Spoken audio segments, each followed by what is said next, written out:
నమస్కారం అండి. మీ ఎర్రంరెడ్డి తిరుపతి రెడ్డి.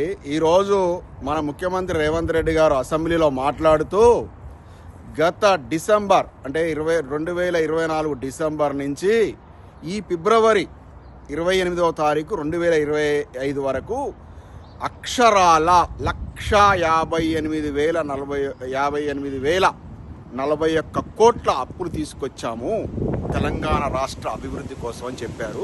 సో వారి వీడియోని మీరు చూడండి. వారు చెప్పిన విషయాన్ని నేను ఉటంకిస్తూ ఈ వీడియో చేస్తున్నాను, చూడండి. దీని తర్వాత ఆ వీడియో చూసిన తర్వాత మనం మిగతా విషయాలు డిస్కస్ చేసుకుందాం. మేము తెచ్చిన అప్పు 1 డిసెంబర్ 2023 నుంచి 28/2/2025 మీడియా మిత్రులు కూడా సావధానంగా వినాలి.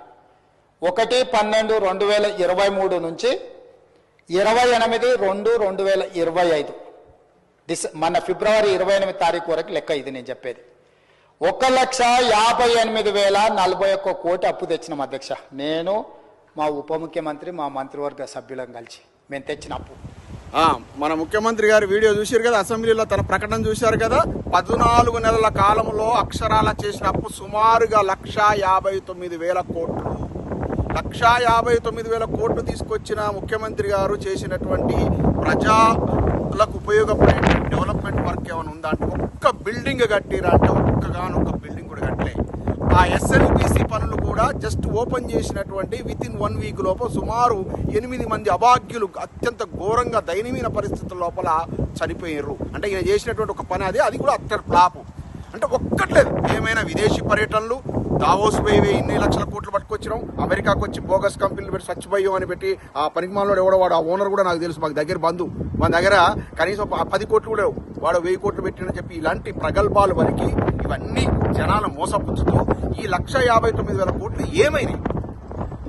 ఇప్పుడు పదే కేసీఆర్ గారు గవర్నమెంట్ గత 9 సంవత్సరాల కాలంలో 5 లక్షల కోట్లు తెచ్చిండు, 6 లక్షల కోట్ల అప్పులు తెచ్చిండు చెప్పాను కదా.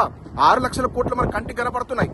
హైదరాబాద్ లో రోడ్డు మీదకి రా, అటు పోగానే సచివాలయం కనపడుతుంది, కొన్ని 100 కోట్లు పెట్టి కట్టిన సచివాలయం కనపడుతుంది. అటు పోతే ఔటర్ రింగ్ రోడ్ కనపడుతుంది, ఇటు పోతే డెవలప్మెంట్ కనపడుతుంది, ఇంటింటికి లబ్ధిదారులు కనపడతారు. ప్రతి జిల్లా హెడ్ క్వార్టర్ లో సచివాలయాన్ని తలదన్నేలా కలెక్టరేట్లు కనపడుతుంటాయి. సుమారు మన 30+ జిల్లాల్లో ఉన్నటువంటి మన కలెక్టరేట్లు కనపడతాయి.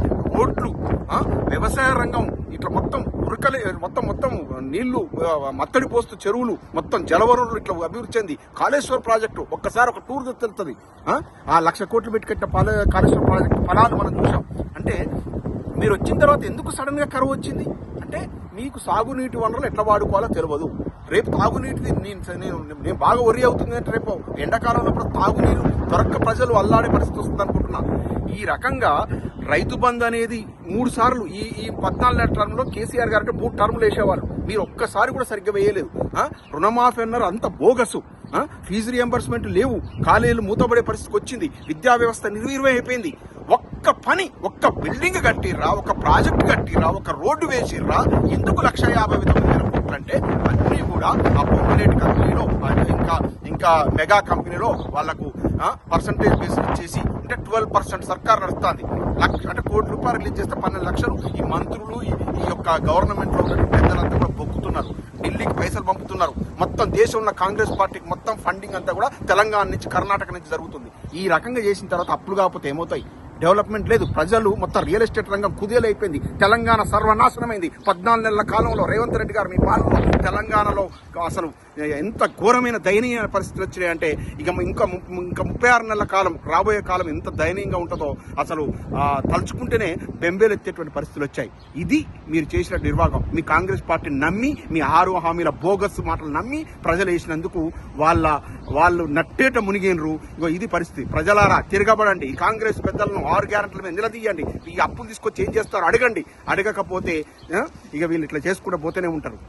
ఇది పరిస్థితి. తెలంగాణలో అత్యంత దుర్మార్గమైనటువంటి ప్రశ్నించే గొంతుకలను నక్కేస్తున్నారు.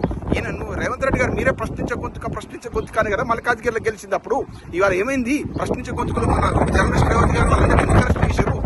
జర్నలిస్టులు అందరూ ఎందుకు ఇబ్బంది పెడుతున్నారు? వాళ్ళు ఏంది ప్రజల దృష్టి తీసుకురావడానికి కోసం కదా మీ తప్పిదాలను. వీలైతే కరెక్ట్ చేసుకోండి, సరిగ్గా పరిపాలించండి, ప్రజలు మిమ్మల్ని మెచ్చుకుంటారు. లేదంటే ఇంకో 20 ఏళ్ల వరకు కూడా కాంగ్రెస్ పేరు తన్నే పరిస్థితులు తెలంగాణ నెలకొన్నాయి. ఇది గమనించి జాగ్రత్తగా చేయండి. ఏమనంటే మాజీ ముఖ్యమంత్రి గారి మీద నిన్న మాటలు ఏందనే మార్చురికి పంపుడు అనేది దీనివల్ల మీ యొక్క ప్రతిష్ట దిగదారుతుంది. రేవంత్ రెడ్డి గారు అంటే అంత ముఖ్యమంత్రి అంటే అంత హెడ్స్ లో ఉండాలి. ఈ దిగదారులు మాట్లాడబట్టి దిగదారొద్దని విన్నవించుకుంటూ మీ